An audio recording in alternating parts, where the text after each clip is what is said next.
Halo Fitness Mania, kali ini judulnya adalah Fake Natty versus Fake Body gitu ya. Jadi teman-teman, ini sekedar cerita aja ya, jadi santai. Mungkin bukan pelajaran sih, ini hanya informasi aja. Jadi kalau dari kata fake ini kan artinya palsu ya teman-teman sekalian ya. Natty itu artinya natural, alami ya.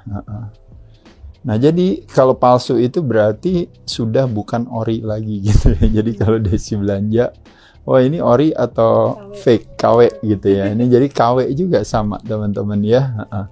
Nah jadi kebetulan kali ini kita ngebahas soal fake natty dan fake body itu sebenarnya lebih kepada kadang-kadang kita relate-nya either kadang ke muka, kadang ke badan gitu ya.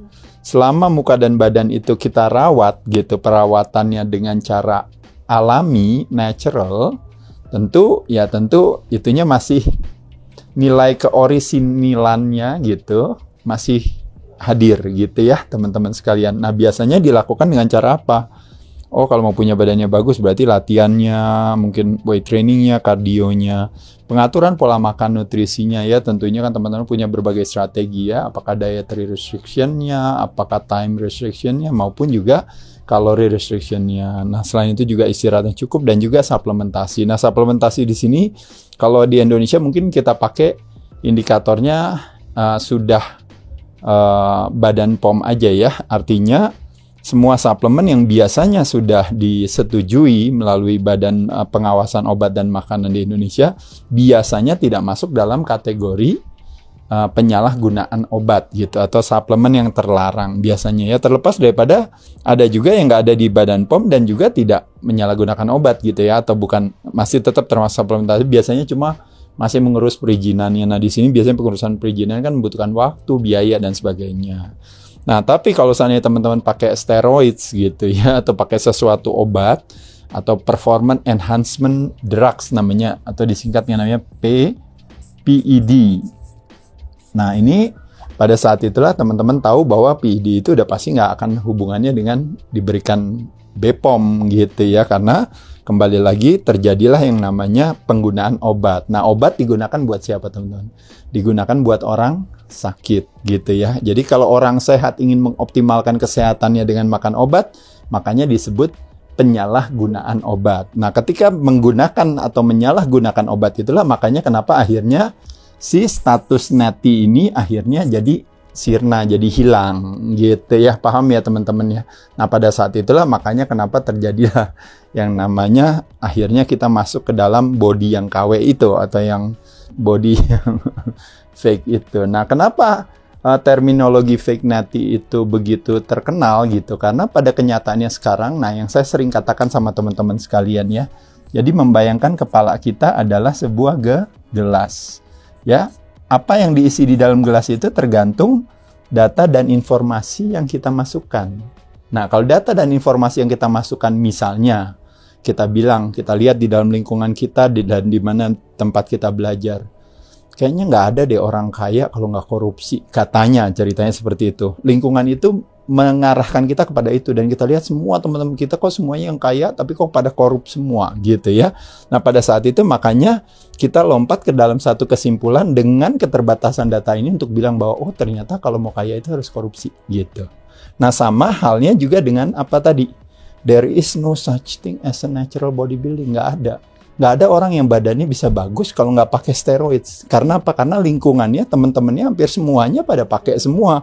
Jadi otomatis data dan informasi yang dia dapatkan di kepala dia, maka dia lompat ke dalam kesimpulan itu. Apakah dia salah? Ya dia nggak salah. Cuma mungkin kalau seandainya nanti ada data baru lagi di mana dia mungkin hangout dengan orang yang beneran natural atau yang nggak pakai. Nah pada saat itu ada orang yang mungkin ternyata bisa membangun usaha bisnisnya dengan tidak berkorupsi.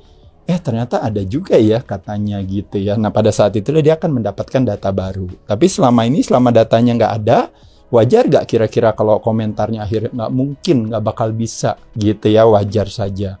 Makanya kenapa salah satu kesalahan mankind, manusia yang sering dilakukan, nah kalau kayak istilahnya di dulu teman-teman ingat kan ya, Six Mistakes of a Man daripada Cicero ya, ingat ya.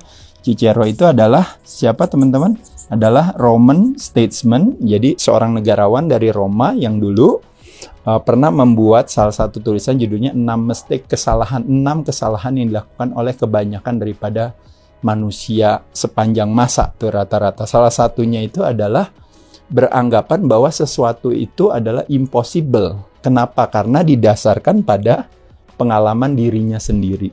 Jadi kalau dia bilang dia nggak bisa, lalu dia bilang ke dunia bahwa oh nggak mungkin ada yang bisa. Nah terutama dalam hal ya itu tadi, ketika bilang mau punya badan bagus dengan cara yang alami gitu, oh nggak mungkin, nggak bakal bisa. Kenapa? Karena yang nggak bisa sebenarnya dia. Nah Cicero bilang hati-hati, itu adalah kesalahan yang sering kita lakukan gitu. Jadi sesuatu adalah impossible, tapi berdasarkan pengalaman dia. Nah teman-teman sekalian, itu tadi yang makanya kenapa saya katakan saya tidak akan pernah bisa menyalahkan kalau dia bilang misalnya, oh si Adera nggak mungkin tuh natural, dia pasti pakai ini apa, lihat aja badannya begini, badannya begitu dan sebagainya, nggak ada masalah. Tapi kembali lagi seperti saya katakan, kan kebetulan yang namanya perjalanan hidupnya si Adera yang tahu kan si Aderainya gitu. Jadi makanya kenapa dia pasti yang lebih paham dibandingkan dengan orang lain yang membuat satu statement atau persepsi terhadap si Aderainya gitu. Tapi nggak ada masalah. Sekali lagi teman-teman sekalian, ini yang tadi saya katakan tadi ya, yaitu adalah bahwa ketika seseorang punya ketidakyakinan terhadap sesuatu, itu adalah hak murni mereka sendiri ya. Tapi alasan kenapa saya berbicara soal kenapa fake natty itu terminologi yang populer dan juga kebanyakan orang langsung senang menunjuk, karena membayangkan ya teman-teman sekalian ya, kalau seandainya kita menyalahgunakan obat atau kita misalnya korupsi untuk supaya bisa kaya, artinya kan di situ ada terjadi pengorbanan di sana. Karena ketika kita berkorupsi berarti kita akan hidup dengan dampak samping atau konsekuensi daripada kita korupsi. Nah dalam hal ini kalau kita korupsi dalam hal kesehatan, ya yang dirugikan adalah badannya kita sendiri kan, benar ya. Nah jadi kalau seandainya kita aja udah berusaha nih demi ceritanya katanya, apakah demi ekonomi, apakah demi karir, apakah apa-apa, saya mengorbankan dalam tanda kutip kesehatan saya untuk supaya ibaratnya nggak apa-apa saya pakai drugs, yang penting pokoknya saya bisa jadi juara, dapat sponsor dari ini, dari itu dan sebagainya. Nah tapi sekali lagi teman-teman sekalian, ketika melihat ada orang lain yang ternyata sama bagusnya atau bahkan ternyata bisa lebih bagus dari kita, tapi dengan cara yang jujur, itu sesuatu yang nggak menyenangkan hati kita. Makanya kenapa kita bilang nggak mungkin, kamu pasti palsu. Karena kalau seandainya kamu beneran nggak palsu dan kamu ternyata jujur, sedangkan saya nggak jujur aja kok saya malah kalah kaya dibandingkan kamu atau kalah bagus dibandingkan kamu, maka kenyataan itu benar-benar menusuk hati gitu. Makanya kenapa menyenangkan kalau kita akhirnya melemparkan tuduhan itu gitu. Karena ternyata pada saat kita lihat ya ternyata benar, mereka ternyata pakai tuh kan, benar kan, pakai kan. Iya benar kan, dia mendapatkan justifikasi pembenaran. Tapi ketika ternyata yang mereka tuduhkan ternyata tidak seperti itu, nah pada saat itu dia harus menelan pil pahit bahwa seolah-olah patah semua pemahaman dia tentang bahwa oh ternyata ada ya, kalau kita mau usaha dengan keras, dengan kerja keras ternyata orang bisa ya gitu. Nah jadi di satu sisi inilah yang namanya disebut yang namanya dua sisi mata uang. Jadi di satu sisi itu kelihatannya menjadi sesuatu yang melemahkan hati, karena kita bilang, oh kok ternyata saya udah korupsi, karena saya pikir semua orang pasti harus korupsi untuk bisa kaya gitu. Oh ternyata enggak gitu. Mungkin kecil hati, tapi di sisi lain akhirnya kita mendapatkan harapan baru untuk bilang, oh ternyata bisa ya, oh ternyata bisa, kirain saya pikir nggak bisa. Nah itu tadi teman-teman silahkan memilih opsi yang mana gitu ya. Jadi makanya menurut saya sekali lagi kalau kita berbicara ingin bilang ke orang tentang fake natty dan sebagainya ya nggak ada masalah sih, boleh aja. Tapi sekali lagi teman-teman sekalian, kalau kita berbicara fake natty versus fake body gitu, kalau menurut saya dua-duanya fake, bukan hal yang bagus yang mungkin kita mau jalankan. Jadi oleh sebab itu sekali lagi teman-teman sekalian, jadi kalau kita bisa lakukan secara natural alami, itu kan sebenarnya adalah sesuatu yang memang udah dari dulu juga begitu gitu. Sekarang teknologi semakin canggih kalau teman-teman tahu ya. Artinya banyak alat bantu yang membuat kita menjadi lebih cepat mendapatkan kemajuannya. Nah, selama alat bantu itu menjadi cepat dengan cara yang aman, tentu kenapa tidak? Itu kan yang sebenarnya yang disebut dengan namanya efisiensi. Betul ya? Cuma problemnya dalam penyalahgunaan obat, biasanya selalu tidak aman. Nah, kenapa saya bilang selalu tidak aman? Ya contoh paling gampang ya seperti saya katakan tadi, sudah begitu banyak orang yang sakit hari ini prematur, yang tadinya badan gede jadi akhirnya sakit. Karena unik, ketika harusnya muscularity, orang yang berotot, it supposedly go hand in hand with vitality and health. Harusnya makin sehat gitu. Seperti yang saya coba lakukan kepada diri saya sendiri. Dek, kamu kan anak binaraga ya, senang latihan, senang olahraga, senang mengatur pola makan. Kan harusnya kamu juga bukan hanya juara badan, tapi kamu juga harusnya juara sehat. Dan ternyata yang saya alami, iya ya, bersyukur sampai hari ini saya diberikan kemandirian akan sehat gitu. Semuanya masih sehat, dan bahkan mungkin dibandingkan dengan mungkin kebanyakan orang yang seumuran yang sama, kayak saya misalnya ya, sama-sama di atas Manula Pratama, kita semuanya udah di atas 53, bentar lagi 55 tahun. Ternyata not bad gitu. Ternyata kita tuh di atas rata-rata daripada kebanyakan orang. Dan bersyukur juga kalau teman-teman tahu ya, membayangkan kalau kita hidup 50 tahun itu tidak pernah mengalami yang namanya kesakitan atau kesusahan sehingga harus masuk rumah sakit, harus merugikan diri kita dan orang lain atau merepotkan orang lain ya. Bukankah menyenangkan ketika dalam hal ini kalau negara itu kan punya yang namanya jaminan kesehatan nasional ya. Prinsipnya itu dengan gotong royong semua tertolong. Makanya kenapa asuransi sosial itu adalah hanya akan hidup kalau apa? Kalau orang yang sehatnya, orang kuatnya, orang yang mampunya, orang yang mudanya itu lebih banyak daripada yang tua, yang lemah, yang sakit-sakitan, dan yang tidak mampu. Nah, jadi disitulah makanya subsidinya teman-teman sekalian. Nah, bayangkan kalau seandainya semua gara-gara bodybuilding, gara-gara fitness, semuanya jadi pada sehat, mungkin baru sakitnya baru nanti setelah umur 50 tahun. Berarti kita memberikan yang namanya kesempatan kepada si rumah sakit, kepada dokter, kepada apa, untuk tidak terjadi yang namanya, kalau istilahnya yang terjadi yang namanya curve, atau misalnya kurva yang begitu tinggi sehingga jadi tidak mampunya dunia medis untuk menyelamatkan kita karena terlalu banyak yang sakit. Makanya kenapa konsep daripada pola hidup sehat itu dia flattening the curve, kan gitu ya. Curve-nya di flattening supaya apa? Supaya dengan pendekatan preventif dan promotif akhirnya tidak terjadi yang namanya lonjakan orang sakit yang terlalu banyak. Nah, jadi teman-teman sekalian, jadi membayangkan kalau seandainya dengan cara yang natural dan alami, bodybuilding harusnya memberikan kebaikan. Makanya kenapa zaman dulu Joe Weider pernah membuat satu pernyataan, motto yang paling terkenal adalah bodybuilding is important for nation building. Jadi bodybuilding is important for nation building. Nah, nation building artinya apa? Artinya bangsa yang kuat berasal daripada masyarakat yang sehat. Masyarakat yang sehat berasal daripada individu yang kuat. Nah, jadi teman-teman sekalian, kita nggak mau kelaparan akan arti dan makna. Keinginan kita kadang-kadang mau punya badan gede, punya badan bagus. Kan menyenangkan ya. Di satu sisi bisa memenangkan pertandingan sebagai simbolnya, sebagai konfirmasinya. Tapi di sisi lain arti dan makna daripada kita punya badan gede dan kuat itu adalah apa, Des? Yaitu adalah kita bisa bermanfaat lebih banyak lagi bagi banyak orang. Bener gak kayak gitu? Kalau kenyataannya nanti akhirnya anak-anak pada sakit-sakitan semua kan bukan ide baik. Sekarang ini banyak orang yang kadang-kadang gara-gara penyalahgunaan obat, belakangan ini akhirnya sekarang mengalami yang namanya konsekuensi daripada dampak samping itu. Jadi ada yang masuk rumah sakit, jadi ada yang mungkin gagal ginjal, ada yang mungkin permasalahan dengan cancer, ada yang mungkin juga apalagi autoimmune disease atau apapun juga, hormonal imbalances, dan bahkan akhirnya mati muda ya, banyak dari teman-teman kita yang meninggalkan kita karena permasalahan penyalahgunaan obat.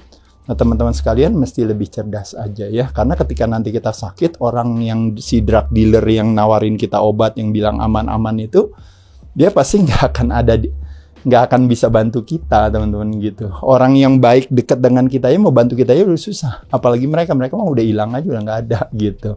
Jadi sekali lagi teman-teman, kita harus bijaksana terhadap badan kita. Jadi hati-hati dengan konsep seolah-olah adalah bahwa ya nggak masalah, nggak apa-apa pakai ini apa gitu ya. Kalau kita dituduh tapi kita tidak melakukan ya lebih bagus sih sebenarnya ya. Daripada nggak dituduh tapi ternyata kita melakukan, itu lebih jelek lagi gitu. Atau ya itu tadi gitu ya, ternyata malah kita ikut mengkampanyekan seolah-olah bahwa kalau nggak melakukan hal itu berarti nggak bisa. Nah, menurut saya bukan hal yang bijaksana ya. Jadi sekali lagi teman-teman sekalian, ini hanya lebih kepada curhat saya aja, cuma ngomongin. Sekali lagi kalau orang bilang, oh Mas Ade, gimana pun juga kan orang yang pakai drugs itu juga tetap mereka kerja keras gitu ya, disiplin, kalau enggak juga nggak akan berhasil. Jawaban saya ya sama, orang yang korupsi juga ibaratnya udah dapat project dengan cara yang korup juga kerja keras kan ya Gades.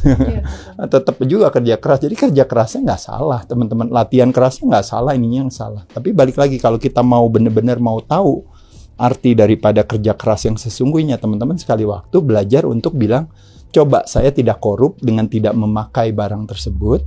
Lalu saya kerja keras sesuai yang teman-teman bilang bahwa saya adalah pekerja keras.